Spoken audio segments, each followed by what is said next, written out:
জুলাই সনদ নিয়ে অন্তর্বর্তীকালীন সরকারের বেঁধে দেয়া ৭ দিনেও মতৈক্যে পৌঁছতে পারেনি রাজনৈতিক দলগুলো। এতে বিষয়টি আবারও ফিরে গেল ডক্টর ইউনূসের নেতৃত্বাধীন সরকারের কাছেই। বিশ্লেষকরা অবশ্য বলছেন, এই অনৈক্য জাতীয় সংসদ নির্বাচন ঘিরে অনিশ্চয়তা তৈরি করবে। জুলাই সনদ ও গণভোট ইস্যুতে এক উপদেষ্টা জানিয়েছেন, এখন সরকার অভ্যন্তরীণভাবেই আলোচনা করে দ্রুত সিদ্ধান্ত নেবে। জুলাই সনদ বাস্তবায়ন নিয়ে সিদ্ধান্ত নিতে রাজনৈতিক দলগুলোকে ৭ দিনের যে সময়সীমা দিয়েছিল অন্তর্বর্তী সরকার, তা শেষ।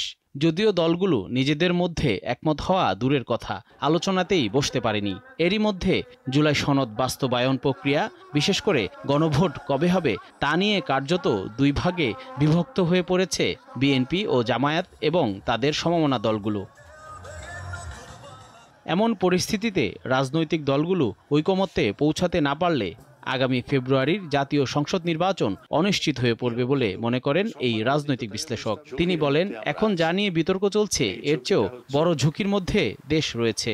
যদি এ ব্যাপারে অনিশ্চয়তা থাকে, তাইলে ফেব্রুয়ারি মাসের প্রথমার্ধে নির্বাচন অনুষ্ঠানও অনিশ্চিত হয়ে পড়বে। আমরা এখন যে জিনিস নিয়ে বিতর্কে লিপ্ত আছি, তার চাইতে আরও বিশাল ধরনের ঝুঁকির মধ্যে আমরা আছি। রাষ্ট্রের নিরাপত্তা, জাতির নিরাপত্তা নিয়ে রাজনৈতিক দলগুলো কোনো চিন্তা ভাবনা করছে না। তার মতে রাজনৈতিক অনৈক্য দেশের শত্রুদের আরও উৎসাহিত করবে।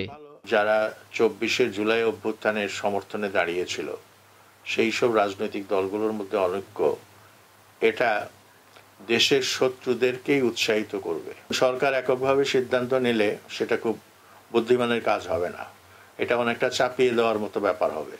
আপ্রাণ চেষ্টা করতে হবে যে রাজনৈতিক দলগুলোকে এক জায়গায় নিয়ে আসার জন্য। বিষয়টি নিয়ে সোমবার সচিবালয়ে কথা বলেন বন, পরিবেশ ও জলবায়ু পরিবর্তন উপদেষ্টা। তিনি জানান, সরকার একটি সম্ভাব্য সমাধান মাথায় রেখে সবার সঙ্গে কথা বলে সিদ্ধান্ত নেবে। যেহেতু ৭ দিন পার হয়ে গেছে, এখন সরকার বসবে, সরকার একটা সম্ভাব্য সমাধান মাথায় রেখে আমাদের সকলের সাথে কথা বলে একটা সিদ্ধান্তে উপনীত হবে, সেটা খুব দ্রুতই আপনাদেরকে জানিয়ে দেওয়া হবে।